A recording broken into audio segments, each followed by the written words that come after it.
Oi, gente, estou novamente em casa, aqui no meu cantinho. Não consigo ainda arrumar a câmera direitinho para que eu não me sinta olhando para cima ou para baixo, mas aos pouquinhos eu acho que eu vou me acostumando, né? Ainda não fiquei bem boa da gripe, isso que já faz uma semana que eu fiz aquele último vídeo, ou quase, né? Que eu tava bem gripada, ainda estou, minha voz fica pior ainda.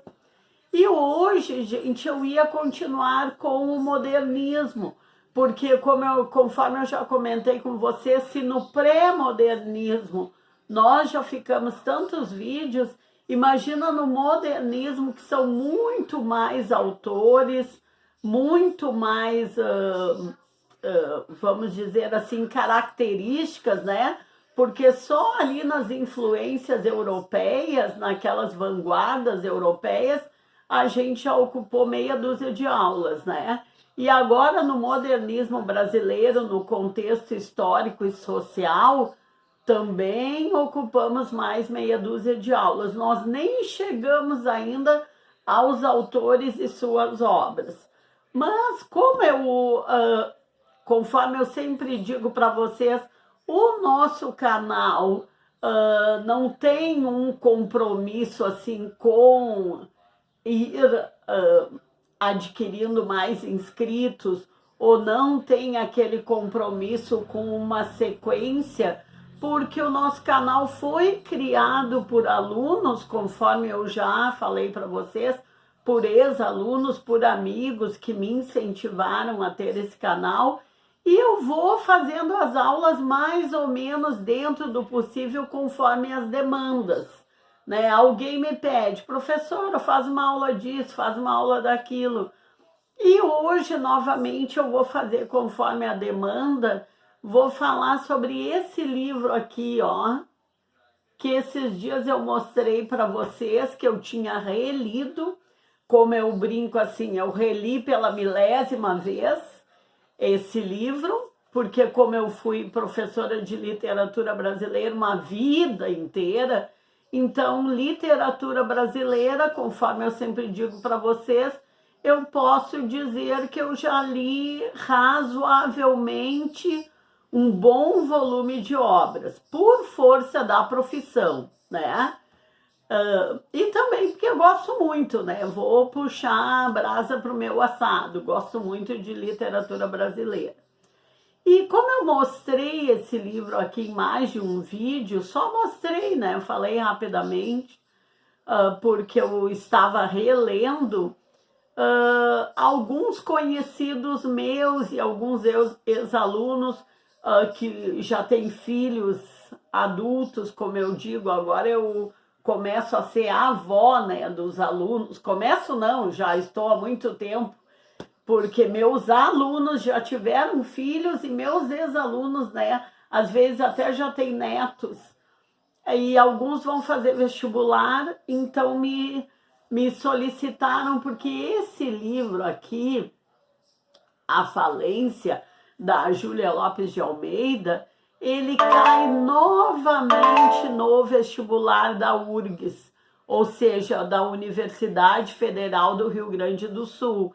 Ele caiu no ano passado como leitura obrigatória do vestibular de 2023. Eu digo o ano passado porque é sempre de um ano para o outro que largam as leituras, porque tradicionalmente o vestibular é bem no início do ano, né? Esse último ano até parece que foi no final do ano, mas enfim, para o vestibular oferta 2024, este livro da Júlia Lopes de Almeida, A Falência, ele cai novamente. Então, gente, eu vou falar sobre o livro despreocupadamente, se estou dando spoiler ou não, já que é um livro que é conteúdo de vestibular. Eu não vou ficar me preocupando de não contar o final ou não contar metade.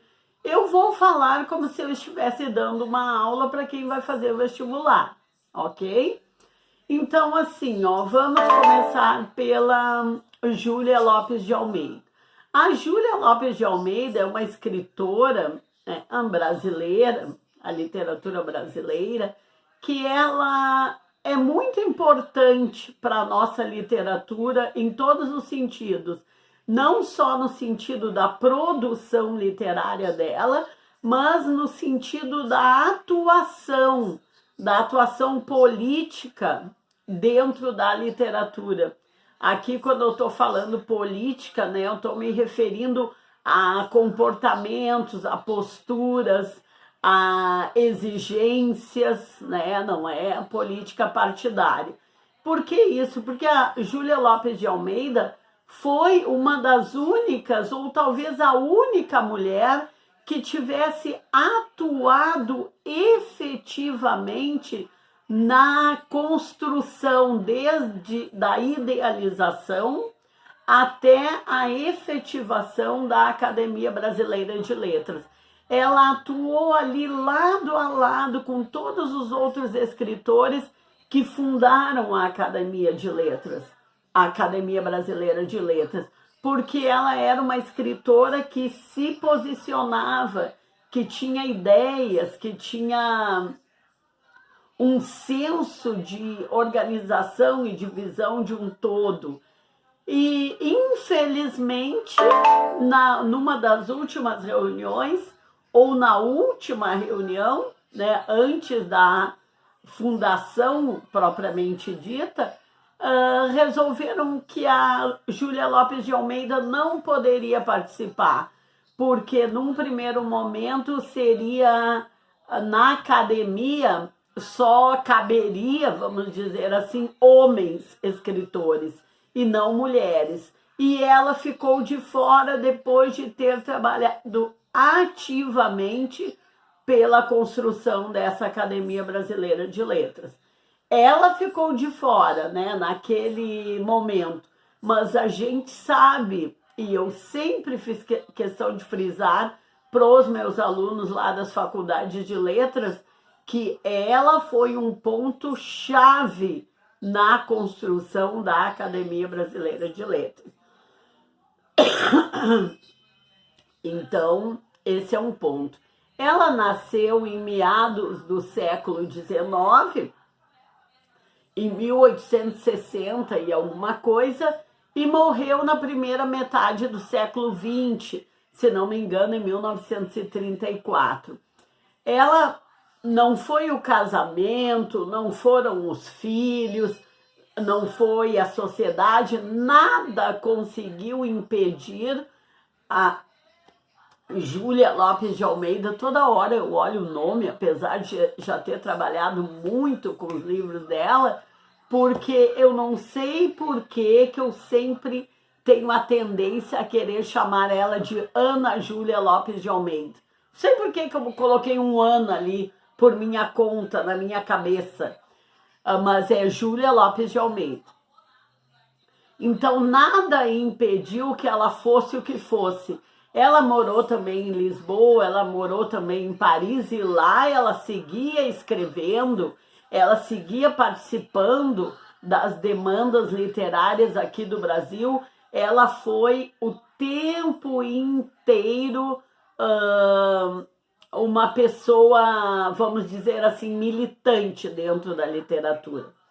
E A Falência é um romance que se passa, vamos dizer assim, bem no finalzinho do século XIX. Ele começa em 1891, e ele mostra o auge e, ao mesmo tempo, no mesmo romance, a queda dos,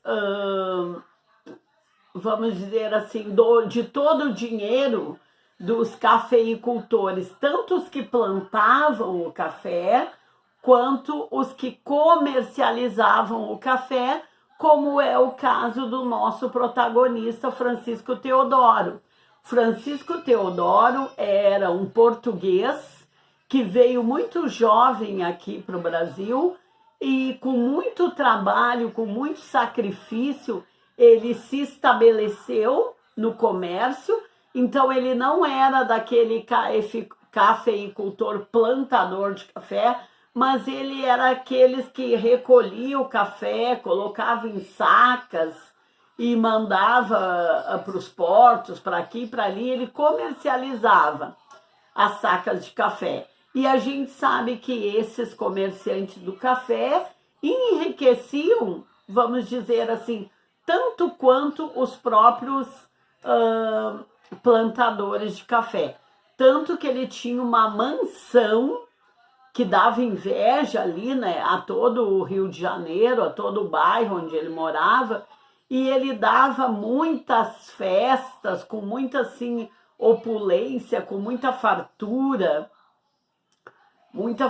de comidas, muita, vamos dizer assim, como nós diríamos hoje, causando para todo mundo, pelas próprias roupas da esposa e etc, etc. Bem, como eu disse para vocês, ele era um português, chegou aqui no Rio de Janeiro, depois de muito trabalho com isso e aquilo, ele se estabeleceu como comerciante de café. Lá pelas tantas, ele pensou, resolveu que ele tinha que se casar, né? Até para ele ter herdeiros, ter alguém que levasse o nome e a fortuna dele para as próximas gerações. Ele comentou isso com um amigo e um amigo apresentou para ele uma família de amigos que tinha filhas que estavam em época de se casar e ele se interessou muito pela Camila. A Camila era uma mulher muito bonita, uma garota, né, uma moça muito bonita e tal, e eles resolveram se casar. A família da Camila, pelo que a gente entende no livro, já estava meio que falida, né? Tinha pouco dinheiro. Não sei se falida porque algum dia teve dinheiro bastante ou porque foram uma vida inteira assim, passando algum tipo de necessidade. Então, por isso, a Camila, apesar de bonita, ela seria o que hoje nós chamamos assim, um pouco brega, um pouco grossa, não sabia se vestir muito bem, não tinha muito traquejo social e tal. Mas a partir do primeiro filho, ela teve que, ela e o Francisco Teodoro tiveram que, claro, manter contatos com médicos, porque os filhos pequenos sempre têm uma gripezinha, sempre tem algum probleminha. E um dia o filho dela mais velho teve um probleminha ali e eles tiveram que chamar um médico. E chamaram o doutor Gervásio. E o doutor Gervásio foi ali, medicou e tal, salvou a criança. Eles ficaram muito agradecidos e o Francisco Teodoro seguiu chamando sempre o médico, convidando para tudo que ele fazia ali na casa dele, aquelas festanças, aqueles jantares, aqueles bailes. E aos pouquinhos, esse médico, como ele era uma pessoa muito refinada, ele começou a dar palpite na decoração da casa, nas próprias roupas da Camila, né? A Camila que os mais íntimos chamavam de Mila, na maneira de ela se portar, de ela receber os convidados, né? Em tudo ele começou a dar palpite. E aos poucos ela foi ficando uma mulher mais elegante, mais refinada e tal.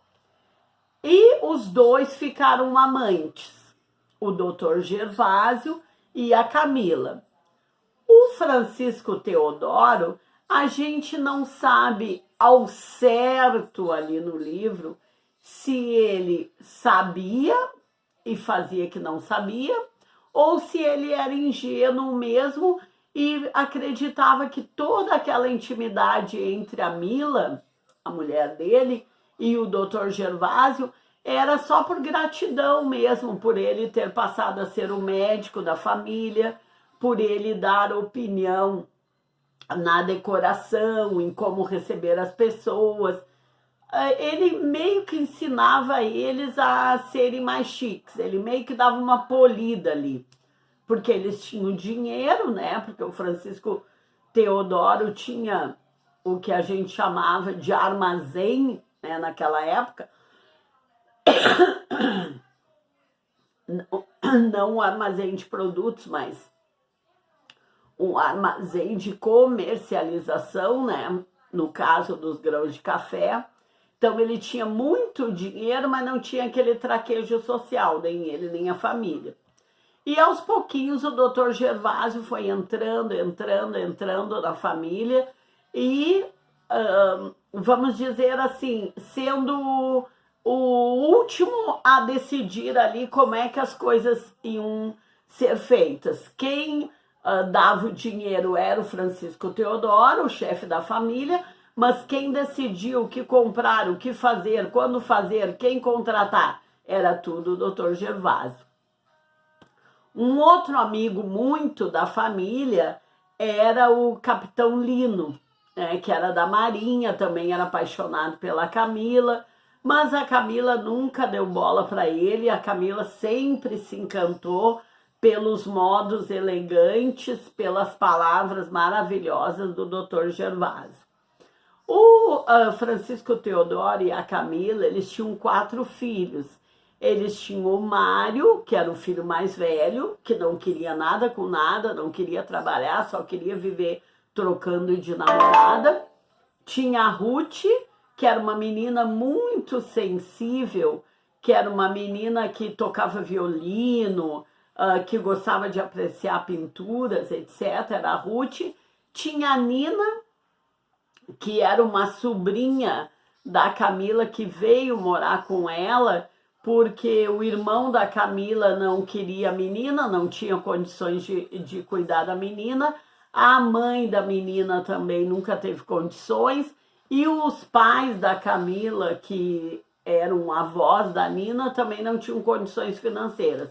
Então foi que a Nina, desde criança, passou a morar com o Francisco Teodoro e a Camila. Então a Nina era meio assim que uma filha mais velha, mas ela com o tempo foi se apaixonando pelo Mário, o filho mais velho do Francisco Teodoro com a Camila, porque os dois tinham quase a mesma idade. Mas o Mário nunca quis nada com ela que tinha uma paixão assim muito forte por ele.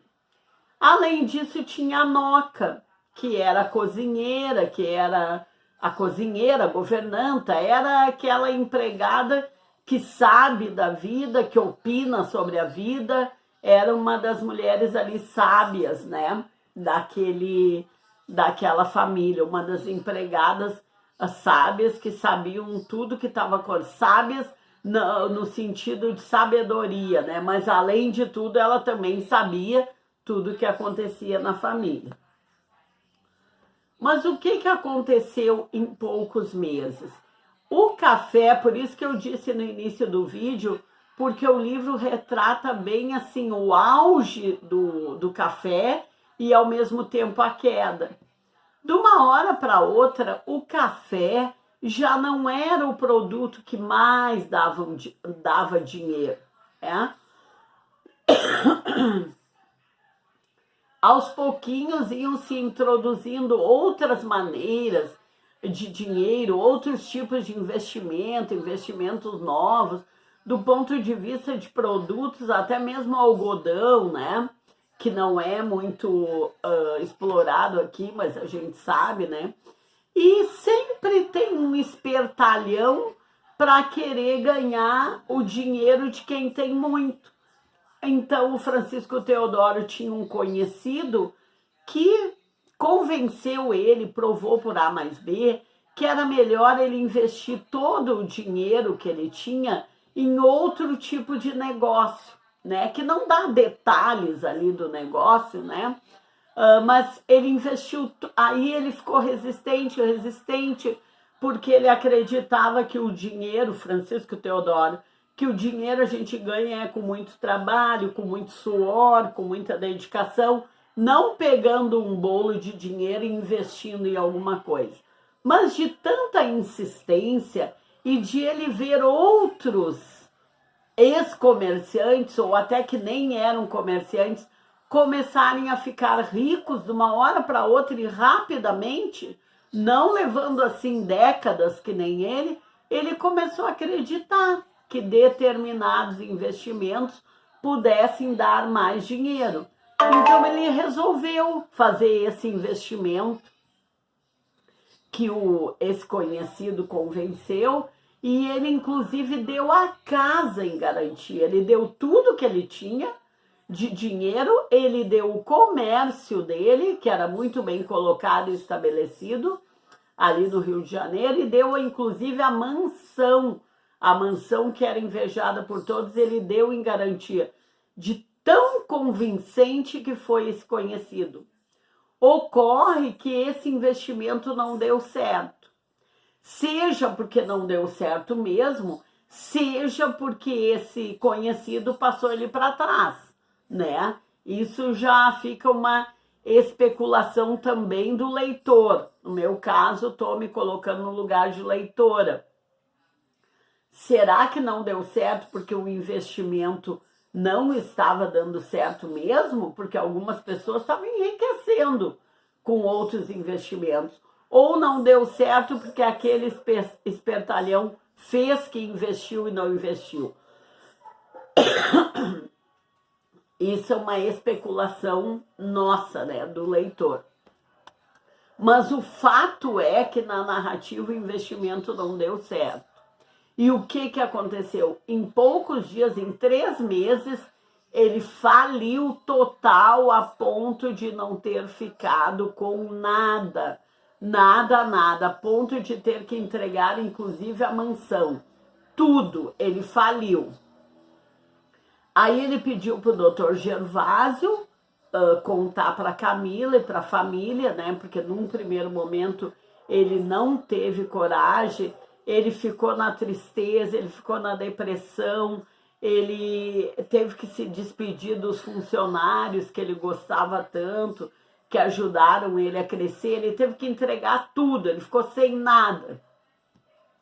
E daí ele foi para casa, confirmou o que o doutor Gervásio já tinha contado para toda a família, né, que eles estavam falidos, e ficou lá no escritório dele, né, pensando na vida, pensando em tudo que ele tinha construído durante décadas e perdido em 3 meses e tal. E lá pelas tantas entra a Nina, a sobrinha, né, que foi morar com eles desde criança, e diz, doutor Teodoro, nós não vamos ficar sem ter onde morar. Tem aquela casa que o senhor me deu de aniversário, lembra? Porque lá pelas tantas, um pouco antes, a Nina tinha feito aniversário e alguém tinha dito para ele, eu acho que foi a Ruth, a outra a filha mais velha, né? O mais velho era o Mário, mas depois vinha a Ruth, porque ele também tinha filhas gêmeas, que eu esqueci de falar para vocês. E lá pelas tantas, ele